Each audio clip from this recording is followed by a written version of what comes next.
Chris is one of the diehards who made it here. Well, in keeping with kind of the poor sound quality of some of the presentations that are being done over the phone, I decided to bring my own poor sound quality with me. So I apologize if I break out a little bit of coughing or whatnot. My name's Chris Burns. You probably don't recognize me as the face of the Alaska Chadux Corporation out here in Dutch Harbor.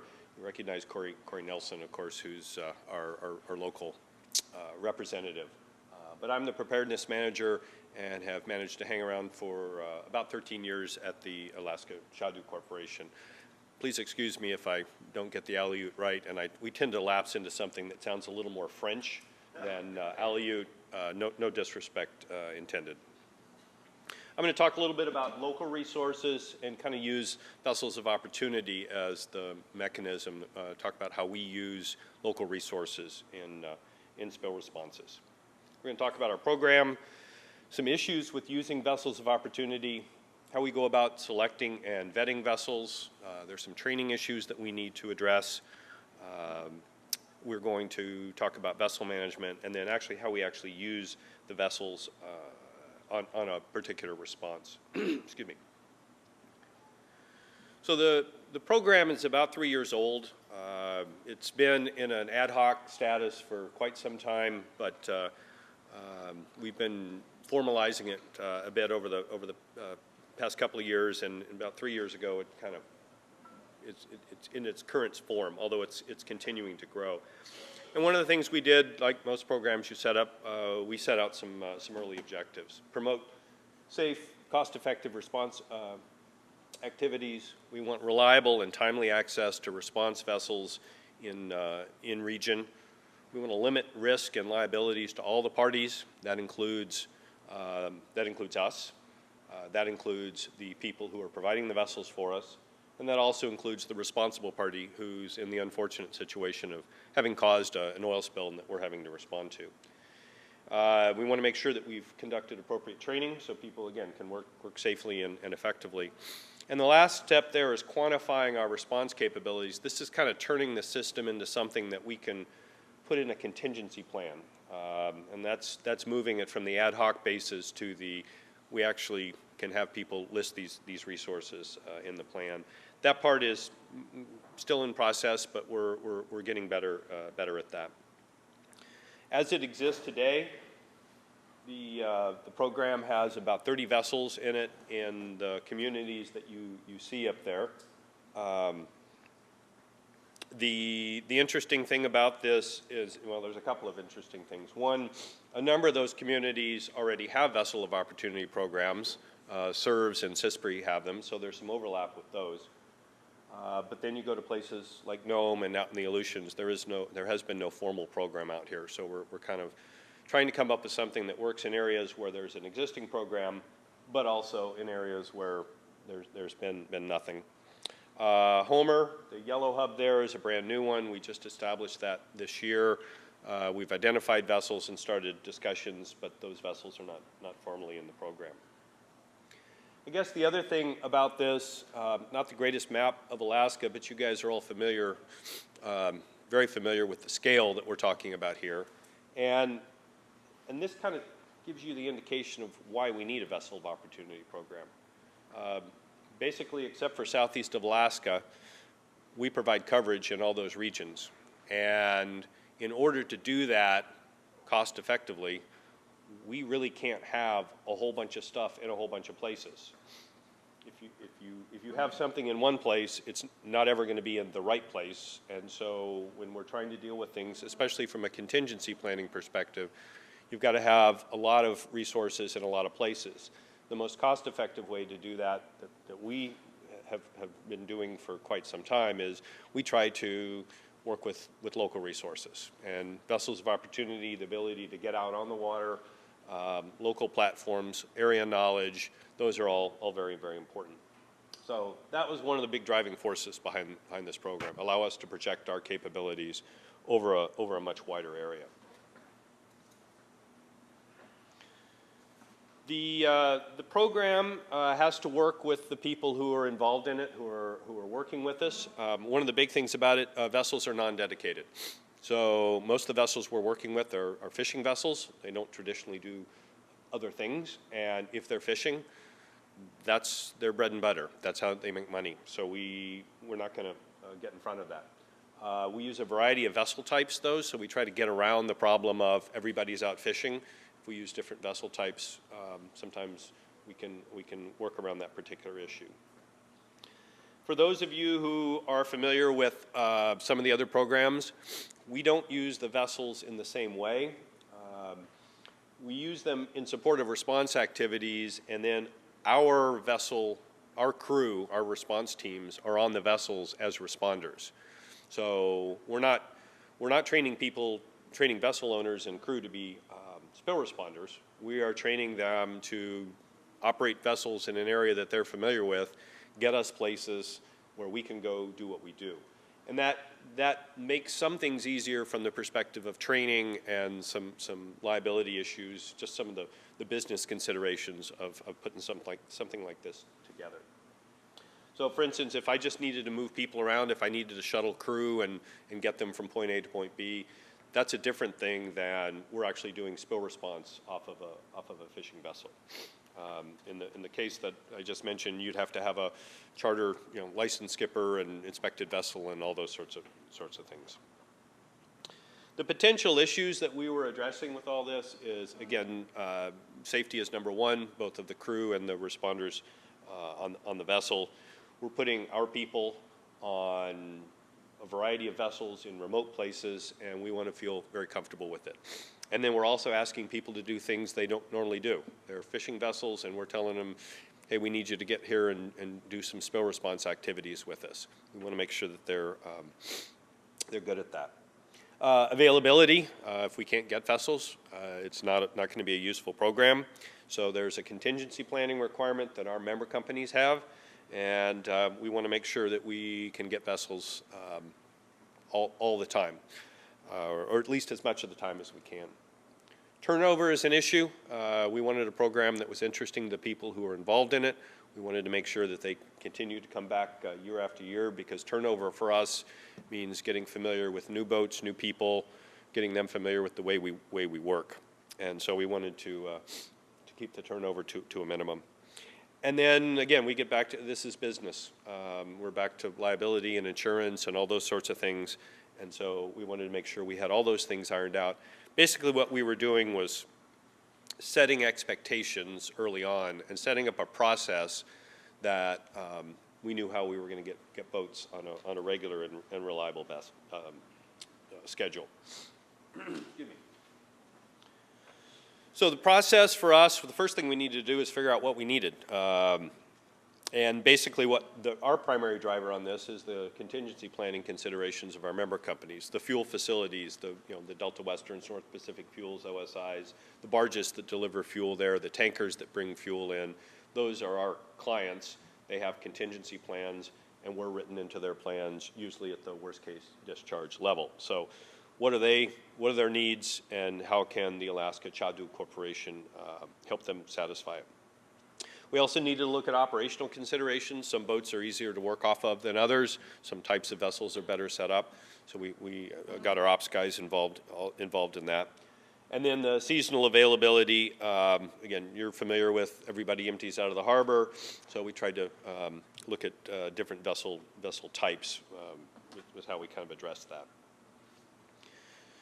From there, we went out, and yes, that really is the Exito, and yes, that was really used as a vessel of opportunity in the Selendang IU. So, yeah, that's yours? Oh, okay. I'm sorry I didn't get permission to use the picture before I... actually, probably when that picture was taken, you didn't own it then, no. So we're going to, we go out and ID prospective vessels. We're fortunate in that we have a young lady who works for us out of Kodiak, and she knows the people, she knows the lifestyle, she understands the fishermen very well, and she's a really great liaison for us. But we also use local vessel coordinators, kind of hired guns in communities like Nome, where while we've had a presence there for a while, we've never had vessels. We do really well by using vessels from prior incidents, people that we've worked with in the past, and they know how we work, they know what we want to do on the water, they're intrigued with our business model, and they tend to come and talk to us about, hey, how do I get involved? And then the last thing that's worked really well is referrals. People that we work with who fit well with us, they've got a buddy who's in the same, same kind of boat and likes what we do, and hey, do you want to meet him type thing. And we build those relationships over time. We build a pool of vessels deeper than we need. We talk to a lot of boats. We have a lot of prospective boats, but there's economic concerns in how many vessels you actually have in the program. So the mix of vessel types, again, landing craft and seiners, and just a whole variety of vessels, so that we're not totally pinned on getting one type of vessel. And the other part is this fit. This is something, it's kind of like interviewing people for a job. I mean, somebody who seems to fit well with your organization, they share some values with you, and I think we've done a pretty good job with that in terms of working with people in various communities. So we've got our vessels selected, and we're going to go out and vet them. Preliminary vessel inspection, basically this is a getting to know you, getting to know us kind of thing, and we're going to look at safety issues, we're going to look at safety equipment, we're going to make sure that the vessel owner understands our process, our insurance requirements, what they're going to get paid. Again, the money is important in all this, and the terms of the contract, and that willingness to commit. Again, it's an at-will program. We certainly don't penalize people for saying, well, I got fishing going on, but we do need somebody who's going to make some effort to try to work with us on this. So at this point, we've kind of done the dance and looked at everything we can look at, and we select kind of a subset of vessels based on the operational needs, based on the number of people who've come forward in the area where we're looking to establish a program. And at this point, we actually have an agreement with the vessel. This is not saying that the vessel is under contract at that time, but we have an agreement with them, terms agreed to. And then what we do is we hire them when we need them. So there is that relationship that we can refer to in a contingency plan, but it's not like they're on our books, so to speak, day after day after day, waiting for that spill. There's always some paperwork that we're going to need from our end. And again, this is just managing expectations so that they understand how it works when we get the phone call at 2 o'clock in the morning on a weekend, because it never happens between 8 and 5, business hours Monday through Friday. And then there's a retainer paid for vessels in the program. The retainer is not enormous, because what we're basically paying people for is to take the time to deal with our phone calls, get the information together, for us. I mean, it's not a substitute for going fishing or actually working. It's a recognition that these people are making an extra effort for us, and we want to make sure they're compensated for it. The next step that we need to do before a vessel can actually go to work on an incident would be to train the vessel crew. And there's some CFR gobbledygook up there, but basically what that means is we're training people to an appropriate level recognized by the Occupational Safety and Health Administration. It's appropriate for the activities they would be involved in on a response. We're going to use our people. We're going to talk with them about response tactics and how our equipment works on our boat. And this is where it gets fun, because we start throwing our gear on people's vessels, and they get really interested in how it can best be set up and how to make us look really good when we go into the field. We talked with them. Lieutenant Commander Hobby talked about the ICS system, Incident Command System.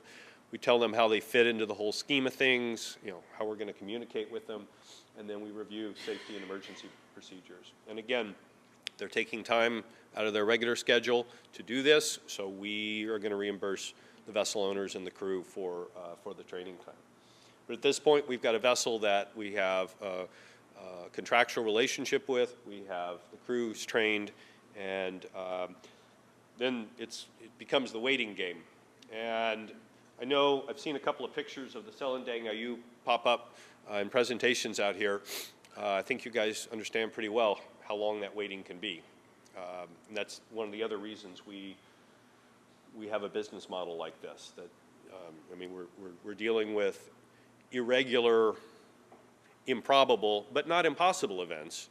And so this is kind of our answer to that. So we're going to be keeping track of these vessels. The nice thing is we know where most of them fish, and you know that whole timing of where they are and what they're doing is pretty well known. We don't get down to the level of slapping AIS on them and seeing what they're doing every minute of the day. It's more informal than that. We are looking at some larger vessels in our program to deal with more pollution issues, being able to travel out here in bigger water, and some of those boats we may be looking at a little bit closer. The last thing is, if something happens, if we get activated, then we're going to finalize that contract, basically the last signature, so to speak.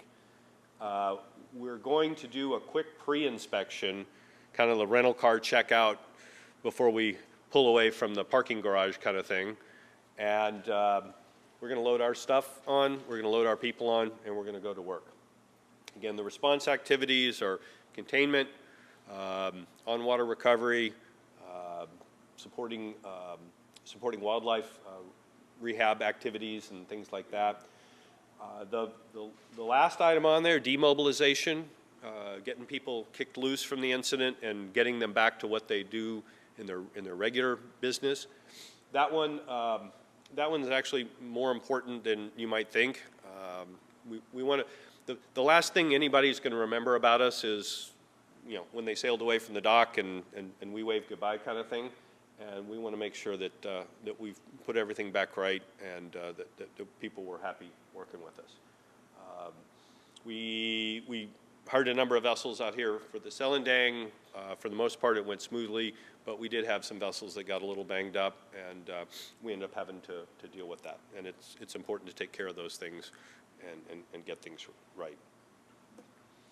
In terms of whether this works or not, well, June 2012, the Army Corps of Engineers put a landing craft on Puffin Island, which is just outside Kodiak. I mean, like you stand in Kodiak and you can see it. They did it the day before the salmon opener on the Buskin River, so their timing was utterly perfect. We ended up hiring 8 vessels of opportunity for that response. The interesting thing about that, at no time did we have any more than 3 vessels working at one time, but it was a case of somebody was getting ready to go fishing, but they weren't going to leave for 4 or 5 days. So we hired them, used them for a couple of days. They got it going for us, and then we were working on the second tier of vessels, and we managed to keep the response going the whole time while vessels were kind of cycling in and out. In terms of duration, the Lone Star was a tender that rolled over in the Agushik River in June of 2013. And we worked off of 2 small Bristol Bay boats for 42 days in the Agushik River. Working with the salvage crew was doing the hot tapping and lightering of the fuel that was still on the vessel, and we were kind of sitting downstream down current to catch things if something went wrong. And more recently, although it was not a spill response, we did not get mobilized, but the Alaska Juris, which was the vessel that just sank out beyond Adak here a week or 2 ago, that vessel, we had 7 vessels of opportunity that were ready to go in the event that we were mobilized as a spill response contractor. 5 of those vessels were in Dutch Harbor, and 2 of those vessels were in False Pass. So, kind of the conclusion. Again, this is a different business model. It's a very Alaska-specific model. It deals well with the big spaces and the irregularity of the events that we're planning for. But I think that it's proven itself to be effective. It's not its own thing. In other words, you need some dedicated resources to back it up. But this gets you started, and then the dedicated resources can come in behind and kind of be the big guns to really start to work on the spill in a bigger way. But the other part of this is, I talk to lots of people who say, well, you know, we did this down in Deepwater and we did it in other places and it didn't work really well. It's a long-term thing.